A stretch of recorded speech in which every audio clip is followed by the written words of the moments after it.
कल शुरू किया गया था आप लोगों का उत्तराखंड पुलिस अधिनियम 2007। कुछ सामान्य बातें बताई गई थी कल और जो कल पढ़ाया गया था उसका वीडियो आज भेज दिया जाएगा।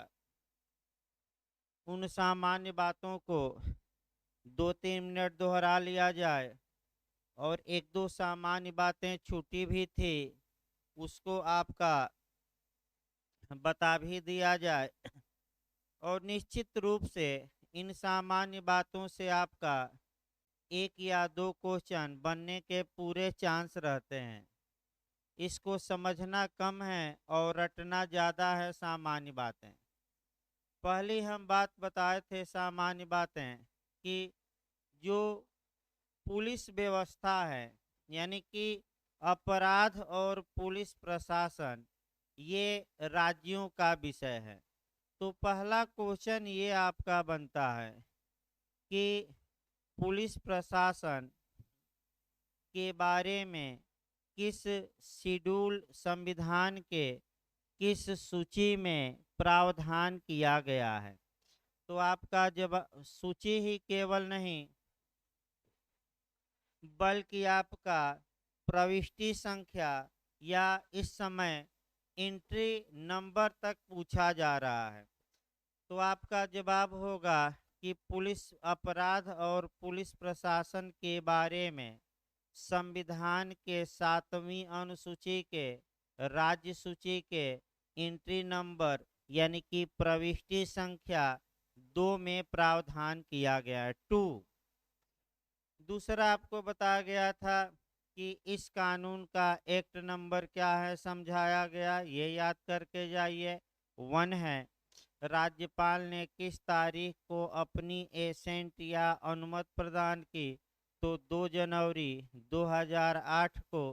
किस तारीख को यह कानून प्रकाशित हुआ, तो 4 जनवरी 2008 को। और जो सबसे महत्वपूर्ण है कि यह कानून किस तारीख से प्रारंभ हुआ, किस तारीख से लागू हुआ, वह डेट पूछी जा सकती है 19 मार्च 2008 को। फिर आपका कुल अध्याय इस समय पूछा जा रहा है, कुल अध्याय 11 है, कुल सेक्शन 88 है। अब उत्तराखंड एक नया मॉडल भी अब बनाना शुरू किया है और बिहार भी उसी तर्ज पर बना रहा है। वह ये बना रहा है कि कौन सा अध्याय सबसे बड़ा है और कौन सा अध्याय सबसे छोटा। तो उसको लिख लीजिए, कल नहीं बताया गया था। पुलिस अधिनियम का अध्याय 2, पुलिस अधिनियम का अध्याय 2 सबसे बड़ा अध्याय है, सबसे बड़ा अध्याय है जिसमें धारा 3 से लेकर 18 तक प्रावधान है, 3 से लेकर 18 तक।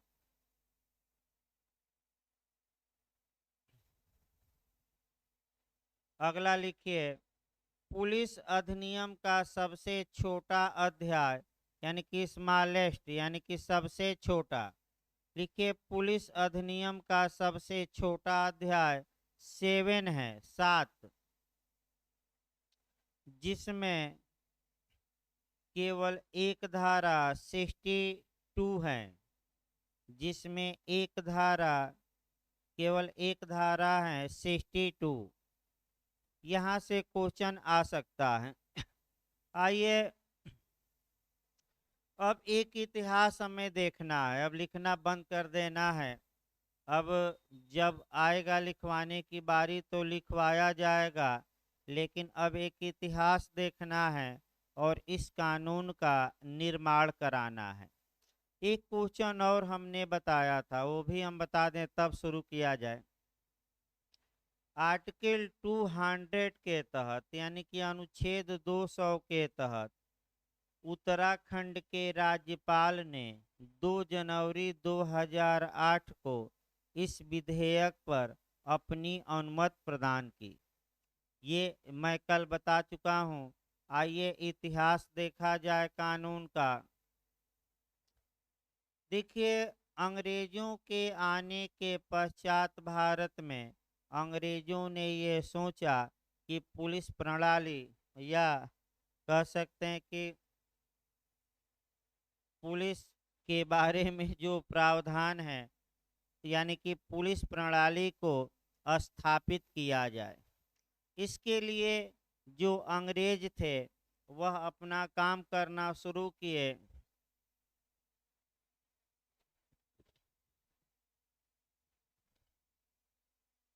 और अंग्रेजों ने क्या काम किया ये हमें देखना है।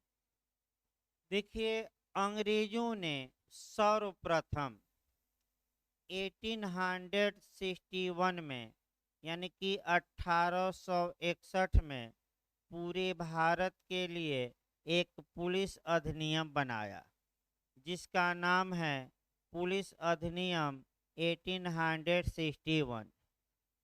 और इस पुलिस अधिनियम पर 22 मार्च 1861 ईस्वी को तत्कालीन गवर्नर जनरल लॉर्ड कैनिंग ने अपनी अनुमति प्रदान की।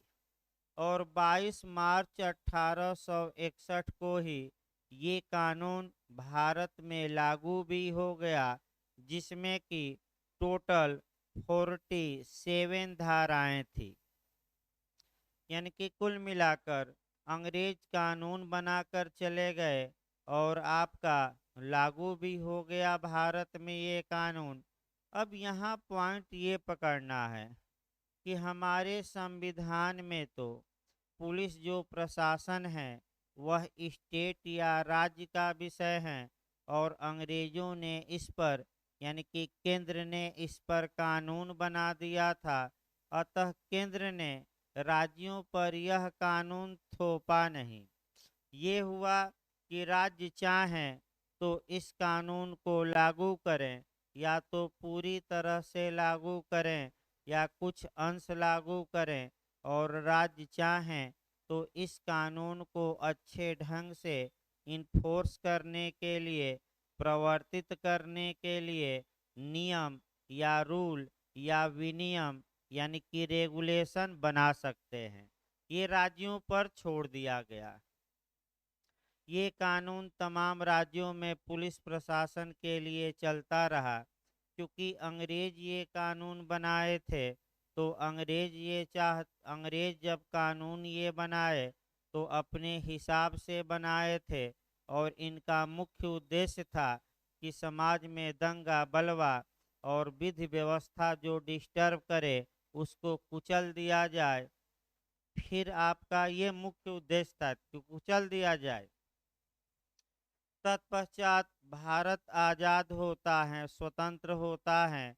स्वतंत्रता के पश्चात हम अपना संविधान बनाते हैं, और संविधान में लोगों के फंडामेंटल राइट इत्यादि दिए जाते हैं संविधान के भाग 3 में।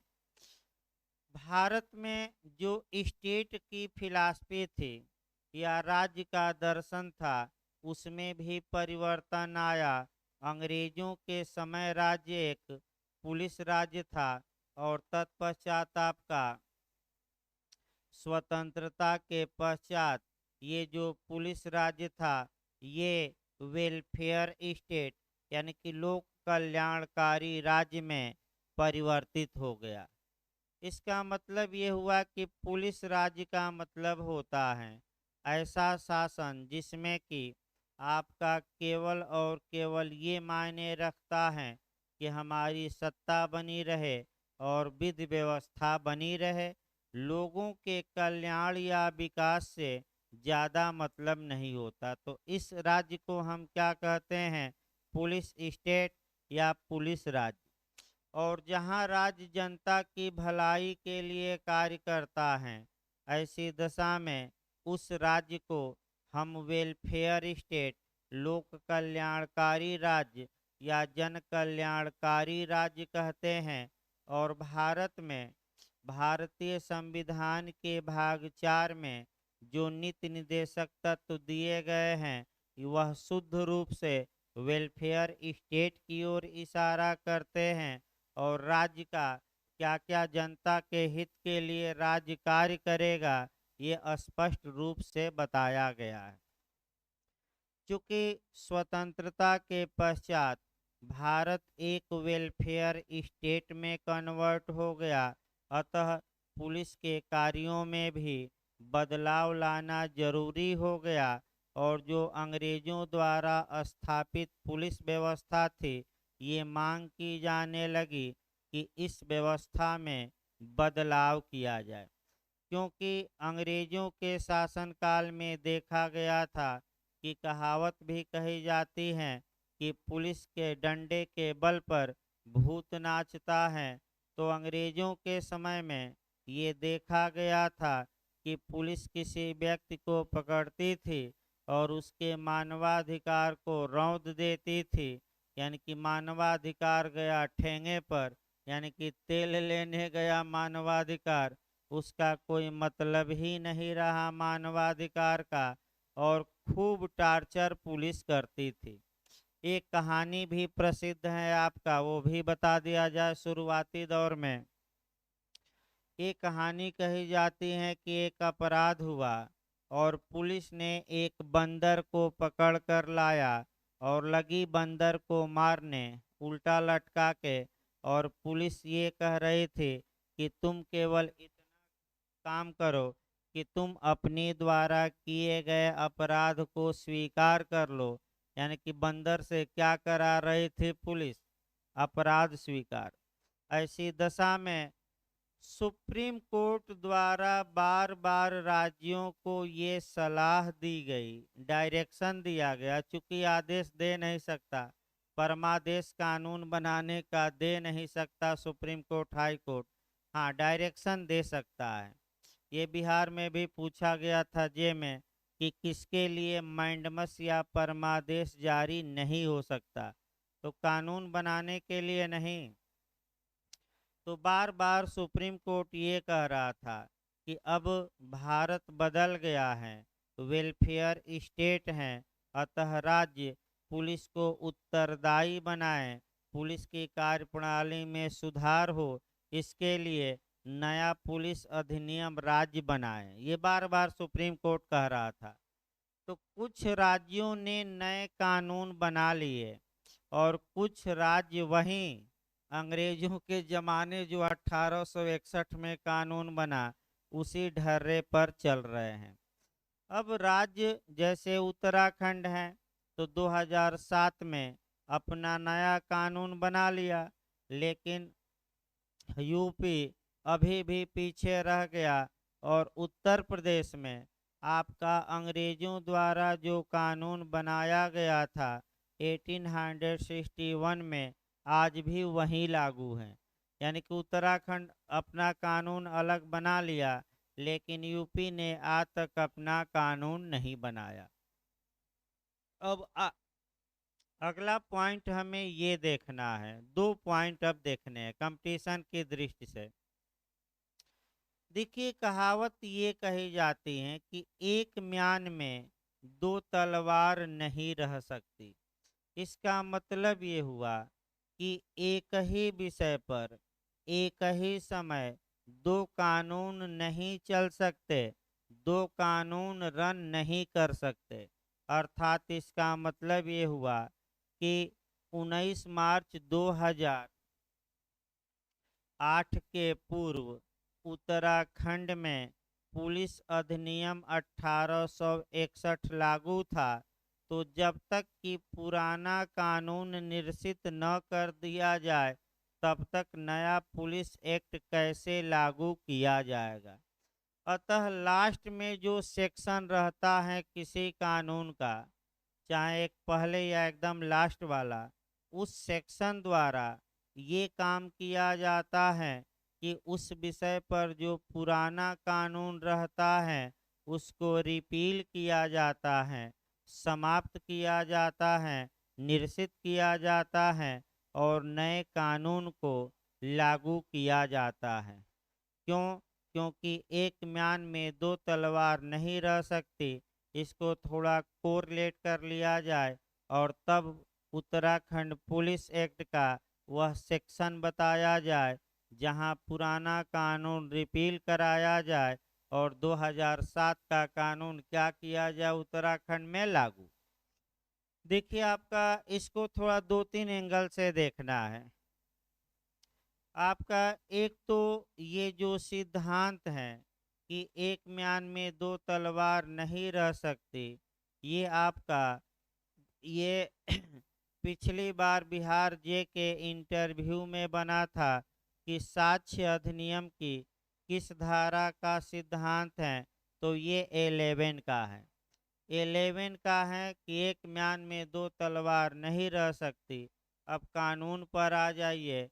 पहले हम सीआरपीसी बताते हैं, फिर कॉन्स्टिट्यूशन बताएंगे और फिर सीपीसी बताएंगे। सीआरपीसी जब बनी थी, आपका भारत आज़ाद हो गया तो पुरानी सीआरपीसी 1898 वाली भारत में लागू थी। 1973 में नई सीआरपीसी हमारी संसद ने बनाया, तो फिर वही बात आई कि क्या दो सीआरपीसी एक साथ चलेगी? नहीं। तो जो पुरानी सीआरपीसी है उसको समाप्त किया जाएगा। तो जो लास्ट सेक्शन है सीआरपीसी का, यानी कि 484वां सेक्शन 484, उसके द्वारा पुरानी सीआरपीसी को रिपील किया गया है और तब हमारी नई सीआरपीसी लागू की गई है। सेम नियम आपका संविधान में भी चलेगा। जो लास्ट आर्टिकल है, अभी बिहार जे में पूछा भी गया था, आर्टिकल 395, उसके द्वारा भारत शासन अधिनियम 1935 और भारतीय स्वतंत्रता अधिनियम 1947 को रिपील किया गया है और तब हमारा कॉन्स्टिट्यूशन क्या हुआ? लागू। सेम उसी प्रकार आपका पुलिस एक्ट में आ जाइए। उत्तराखंड पुलिस एक्ट की धारा 86 द्वारा आपका पुलिस अधिनियम 1861 को रिपील किया गया है, समाप्त किया गया है, क्योंकि जब वो समाप्त होगा तभी नया कानून क्या होगा? लागू। लिखिए इसको भाई, लिखिए। सेक्शन 86 के तहत, सेक्शन 86 के तहत पुलिस अधिनियम 1861 को, सेक्शन 86 के तहत पुलिस अधिनियम 1861 को निरसित किया गया है।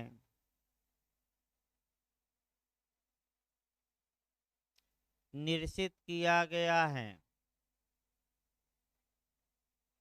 अब आइए आपका अगला सिद्धांत या नियम देखा जाए लास्ट में, तब आगे सेक्स मैंने आपका उद्देश्य का इतिहास से शुरू किया जाए। देखिए अगला जो नियम आपको देखना है वह लास्ट सेक्शन से देखना है और लास्ट सेक्शन 88 है। जब भी आप सेक्शन 88 पढ़ेंगे आपका दो तीन नियम पढ़ना पड़ेगा। देखिए, एक तो सर हेनरी अष्टम खंड, ये बिहार में पूछा गया है। सर हेनरी अष्टम खंड होता क्या है? फिर इंटरव्यू में ये पूछा गया और प्रशासनिक विद में एडिला में आता है कि सर हेनरी अष्टम खंड का प्रावधान संविधान के किस अनुच्छेद में है? तो संविधान के आपका किस आर्टिकल में है? तो 392। और ये जो सिद्धांत है ये उत्तराखंड पुलिस एक्ट की धारा 88 में समाहित है। आइए सर हेनरी अष्टम खंड होता क्या है इसको देखा जाए, फिर आपका हम संविधान बता रहे हैं और तब आपका उत्तराखंड पुलिस अधिनियम 2007 की धारा 88 पर आएंगे जो लास्ट धारा है। देखिए, सर हेनरी अष्टम इंग्लैंड का सम्राट था, ये याद रखिए। इंग्लैंड का क्या था? राजा था। तो एक नियम याद रखिए, नियम ये याद रखना है कि कानून बनाना सरकार के तीन पार्ट होते हैं, यानी कि सेपरेशन ऑफ पावर कर दीजिए, शक्ति पृथक्करण करिए। तो सरकार के तीन अंग हैं गवर्नमेंट के। एक आपका लेजिस्लेचर, विधायिका। विधायिका का कार्य है विधि का निर्माण करना। दूसरा कार्यपालिका, एग्जीक्यूटिव। कार्यपालिका का कार्य है विधि को इन्फोर्स करना, लागू करना। और तीसरा जुडिशरी, न्यायपालिका। न्यायपालिका का काम है विधि की व्याख्या करना और विधियों के अनुसार आपका निर्णय देना, विधि के अनुसार। ये इसे ही आपका सेपरेशन ऑफ पावर कहते हैं, शक्ति पृथक्करण का सिद्धांत कहा जाता है। अब आगे इसके बढ़िए। जो अब सामान्यतः कानून बनाने का हक लेजिस्लेचर या विधायिका को है, यानी कि भारत में आपका संसद हो गई केंद्र स्तर पर और राज्य में राज्य विधानमंडल। लेकिन जो सर हेनरी अष्टम क्या था कि सर हेनरी अष्टम संसद द्वारा कानून बनवा ही नहीं रहा था और कार्यपालिका को कानून बनाने, उसे लागू करने और उसमें संशोधन करने की शक्ति दे दिया। यानी कि जो विधायिका का कार्य था ये सर हेनरी अष्टम अष्टम ने किसको दे दिया? कार्यपालिका को। और यही चीज हमें कॉन्स्टिट्यूशन में कहाँ देखना है? 392 में। और आपका पुलिस एक्ट में देखना है 88 में। देखिए संविधान में क्या है। भारतीय संविधान का अनुच्छेद 392 ये बताता है कि जब तक कि आपका लोकसभा का प्रथम गठन न हो जाए, यानी कि जब तक कि संसद की प्रथम बैठक न हो, यदि संविधान को लागू करने में कोई समस्या आती है तो भारत का राष्ट्रपति, यानी कि जो कार्यपालिका का हेड है, वह संविधान में परिवर्तन कर सकता है। अब समस्या ये है कि भाई कानून बनाना और परिवर्तन करना तो विधायिका का कार्य है, लेकिन हमारा संविधान जब तक संसद की फर्स्ट बैठक न हो जाए तब तक के लिए यह कार्य किसको सौंप देता है? भारत के राष्ट्रपति को। अतः इस अनुच्छेद में ही कौन सा सिद्धांत समाहित हो गया? सर हेनरी अष्टम खंड का सिद्धांत। यही बात आपका उत्तराखंड पुलिस अधिनियम 2007 की धारा 88 में है। अब यहाँ समय लगाया गया, बैठक नहीं। और वह समय हो सकता है, पूछ ले, आपका 3 वर्ष है। देखिए इसको अच्छे से। जो लास्ट सेक्शन 88 है वह ये बताता है कि यदि उत्तराखंड पुलिस अधिनियम 2007 को लागू करने में कोई समस्या आती है तो जो राज्य सरकार है, विधायिका नहीं, विधानमंडल नहीं, कौन? राज्य सरकार कानून में कुछ बदलाव करके कानून में कुछ बदलाव कर सकती हैं, लेकिन बदलाव करने के बाद उसे जितना जल्दी हो सके विधानसभा में रखा जाएगा। लेकिन बदलाव तो कार्यपालिका ने ही कर दिया, विधानसभा में तो कब रखा जाएगा? बाद में। लेकिन लंबे समय तक ये पावर नहीं दिया जाता, क्योंकि ये तो विधायिका की शक्तियों का किसके द्वारा हड़पना हो जाएगा? कार्यपालिका।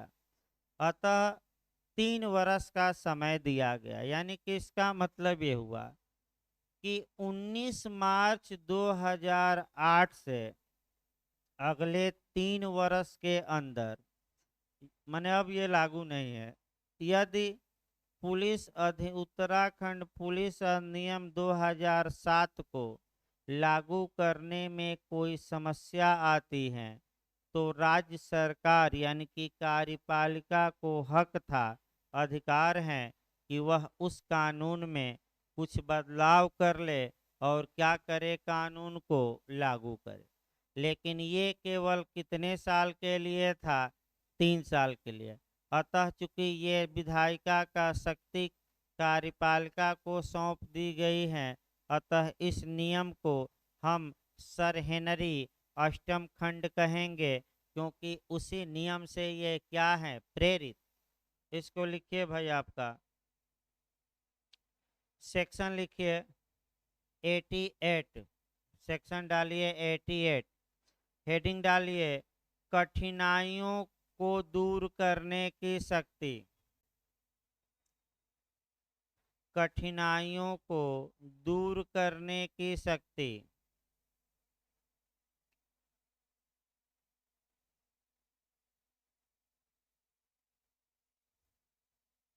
लिखिए इसमें, यदि इस अधिनियम को लागू करने में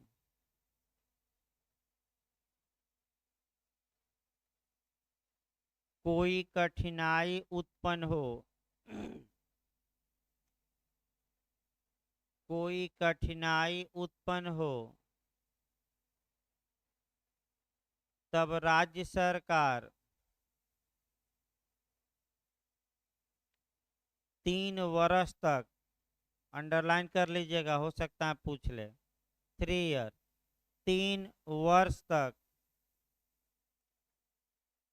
इस कानून में संशोधन करके इसे लागू कर सकती हैं।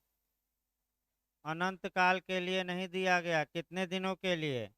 3 वर्ष के लिए लागू कर सकती हैं।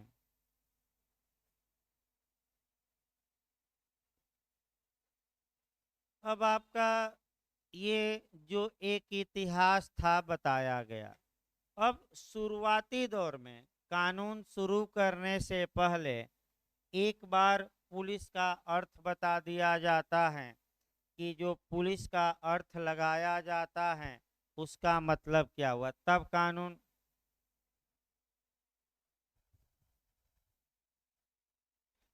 जो ये इंग्लिश वर्जन है, यानी कि जो ये पुलिस शब्द लिखा गया है इंग्लिश में, आपका उसी का अर्थ देखा जाता है। देखिए आपका POLICE, ये जो पुलिस शब्द है इसका अर्थ भी हम निकालेंगे और इसका अनर्थ भी निकालेंगे। यानी कि हर एक सिक्के के जैसे दो पहलू होते हैं, एक पॉजिटिव और एक निगेटिव। तो वर्तमान समय में अगर हम देखें तो ज़्यादातर लोग पुलिस को नकारात्मक नज़रिए से ही देखते हैं, सकारात्मक नज़रिए से कोई नहीं देखता। और जाकर देखिए, आपका थानों पर मानवाधिकार का संरक्षण का बड़ा बड़ा बोर्ड लगा रहेगा, यानी लेकिन अंदर जाएंगे तो रोज मानवाधिकार का वायलेशन ही होता है। यानी कि कहा जाए कि मानवाधिकार का बलात्कार ही थाने में होता है, तो इसमें कोई अतिशयोक्ति नहीं होगी। लेकिन बाहर पूरा बोर्ड लगा है कि थाने में मानवाधिकार का क्या होगा, संरक्षण। तो हम भी इसको दो एंगल से बताएंगे। आपका एक पुलिस का अर्थ पॉजिटिव और दूसरा निगेटिव। अब ये है कि भाई आपका जिसकी जो भावना रहती है उस भावना से उस अर्थ को लेता है। तो इसमें आइए, जो पी का मतलब है पोलाइट, पोलाइट यानी कि विनम्र होना। पी का मतलब क्या है यहाँ, पोलाइट, पोलाइट यानी कि विनम्र होना। लेकिन जाकर इसका उल्टा अर्थ भी लगाते हैं लोग कि पुलिस वाले विनम्र कहाँ होते हैं, कठोर ही होते हैं। जाइए थाने पर तो गाली से ही बात करेंगे। आपका कभी जाइए रात उत में कहीं कोतवाली में, तो थानेदार साहब 2 बूंद लेकर, ज़्यादातर थानेदार रात में 2 बूंद लेते हैं और आपका कुर्सी पर बैठकर, और फिर आपका कह सकते हैं मेज पर पैर फेंके रहेंगे। और पहुंच जाइए 1-2 बजे रात में, तो पहला जो उनका वाक्य होगा गाली ही होगी। आपका क्या आपकी समस्या है ये नहीं पूछा जाएगा, और पहले प्रयास किया जाए कि ये थाने से क्या हो भग जाए, रात में नींद में क्या डाल रहा है खलल। तो आपका वास्तव में पुलिस का पहला शब्द पी है, विनम्र है, पोलाइट है, लेकिन इसका उल्टा भी जानना है, क्रूर, पोलाइट नहीं। दूसरा देखिए भाई, ओ ओ मने आबिडेंट, आबिडेंट मने आज्ञाकारी, यानी कि पुलिस आज्ञाकारी होती है। आज्ञाकारी मतलब ये हुआ कि कानून का पालन करे, लेकिन आप देखेंगे तो रोज कानून का क्या होता रहता है, वायलेशन। 4 दिन से पकड़कर मुजरिम को रखे हैं और आपका सदोष परिरोध का अपराध हुआ और कोई पूछने वाला नहीं है। तो आपका, लेकिन ओ का मतलब क्या हुआ, एविडेंट यानी कि आज्ञाकारी। तीसरा देखिए एल, एल का मतलब हुआ लीनियंट, लीनियंट का मतलब लिबरल, लिबरल, लिबरल मतलब उदार, उदार का मतलब ये हुआ आपका लिबरल यानी कि मुलायम कह सकते हैं। उदार का मतलब हम क्या कह सकते हैं, मुलायम। आपका नेताजी वाला मुलायम न समझ लीजिएगा, ये मुलायम का मतलब कि उदार, उदार मतलब कि सबको प्रेम से आपका क्या करना, बातें करना, सबको प्रेम से बोलना। लेकिन आप जाइए तो सीधे इसके उल्टा होता है, और पुलिस हमेशा क्या करती है, प्रेम से नहीं, आपका गाली देकर ही बोलेगी। एक समस्या ये भी आती है, आगे बताया जाएगा। जो देखिए एक गाली का स्तर होता है, मुख्यमंत्री डीजीपी को बुलाकर गाली देंगे अकेले में, डीजीपी नीचे वाले को देगा एसपी को, एसपी दरोगा को, दरोगा पुलिस वालों को, और पुलिस वाले आम जनता को देंगे, और पुलिस वाले हैबिचुअल हो जाते हैं। तो कभी उनके घर में देखिए 90% जो पुलिस वाले हैं अपने मने अपने घर में भी वही गाली देना प्रारंभ कर देते हैं, क्योंकि वो आदत बन जाती है, और बच्चे भी वही गाली देंगे। तो भाई वो तो अलग बात है कि एक सिस्टम बना है, अब कैसे इस सिस्टम को तोड़ा जाए ये किसी के बस की बात अभी नहीं दिख रही है। आइए, एल के बाद आपका आई, आई मने इंटेलिजेंट, इंटेलिजेंट मने बुद्धिमान, यानी कि पुलिस इंटेलिजेंट मने बुद्धिमान, अर्थात इसका मतलब ये हुआ कि पुलिस का मतलब कि बुद्धिमान होना। तो आपका वास्तव में इंटेलिजेंट होना भी चाहिए पुलिस को, क्योंकि अपराधियों को पकड़ना है, और जब तक अपराधियों से तेज दिमाग पुलिस का नहीं होगा, तब तक कहाँ से अपराध कम होंगे और कैसे अपराधियों को पकड़ा जाएगा। लेकिन इसका नकारात्मक पहलू भी मैं बता रहा हूँ हर एक शब्द का। लेकिन वर्तमान समय में यह देखा जा रहा है कि जो सरकारें आती हैं अपने जाति बिरादर और धर्म के लोगों को ही आपका थानेदार बनाती हैं, जो जिस पर इन्वेस्टिगेशन का मुख्य भार होता है। जैसे मायावती जी आई तो 60% लोग उनके बने, अखिलेश जी आए तो 60% लोग उनके बने दरोगा यानी कि थानेदार, और योगी जी आए हैं तो भले ही 55% हो, लेकिन 50% से रेशियो क्या है, ज़्यादा। लेकिन कोई आवाज़ नहीं उठाया। आपका अखिलेश जी के समय, मायावती जी के समय तमाम विपक्षी हमेशा आवाज़ उठाते थे। इस समय सब क्या हैं, शांत। इसलिए शांत हैं कि भय का माहौल ज़्यादा है, कब कौन ठोक दिया जाए कोई भरोसा नहीं है। आगे देखिए भाई, आई के बाद सी। सी देखिए, सी का मतलब कल्चर्ड। कल्चर्ड का मतलब कि सभ्य। सभ्य का मतलब सुसंस्कृत, सभ्य कहा जाता है। तो सभ्य, अब वो तो आप देखेंगे तो पुलिस के हाव भाव और जुबान से ही हमेशा सभ्यता दिखाई देगी, इसमें बताने की कोई आवश्यकता नहीं है। आगे बढ़ा जाए भाई। अंतिम है ई। ई का मतलब होता है एजुकेटेड, यानी कि सुशिक्षित, यानी कि शिक्षित कहिए। यानी कि भाई पढ़ा लिखा पुलिस वाला होता है तो सही बात है, हाई स्कूल पास हो गया तो पुलिस क्या हो गया, बन गया। यानी कि पप्पू इस बार तो ऐसे ही पास हो गया, तो पुलिस में भर्ती होने के लिए हाई स्कूल पास होना क्या है, आवश्यक। बहुत पढ़ लिया पप्पू, एकदम से क्या हो गया, सुशिक्षित। एक और आपका देखिए, ये तो आपका बताया गया, ये जरूरी था शुरुआती दौर में एक बार बताना, उसके बाद से ये सब कहाँ बताया जाएगा, उसके बाद तो सेक्शन और आपका कहानी किससे नहीं आते ज़्यादा। एक और आपका कहा जाता है, ये जो POLIC है, इसको दूसरी भाषा में भी कहा जाता है। P मने प्रोटेक्शन, O मतलब आप, L मतलब लाइफ, I मतलब इन, और C मतलब आपका सिविल, और E मतलब इस्टेब्लिशमेंट। यानी कि इसका मतलब ये हुआ, माने इसका मतलब ये हुआ कि सिविल इस्टेब्लिशमेंट में लाइफ का प्रोटेक्शन, यानी कि जो सभ्य समाज है उसमें जीवन की रक्षा करना। तो ये सही बात है कि सभ्य समाज में आम लोगों के जान माल की रक्षा करने का जो प्राइमरी या प्राथमिक कर्तव्य है वह स्टेट का है। तो मुख्यमंत्री सीधे आकर नहीं करता आपकी रक्षा, कौन करती है, पुलिस।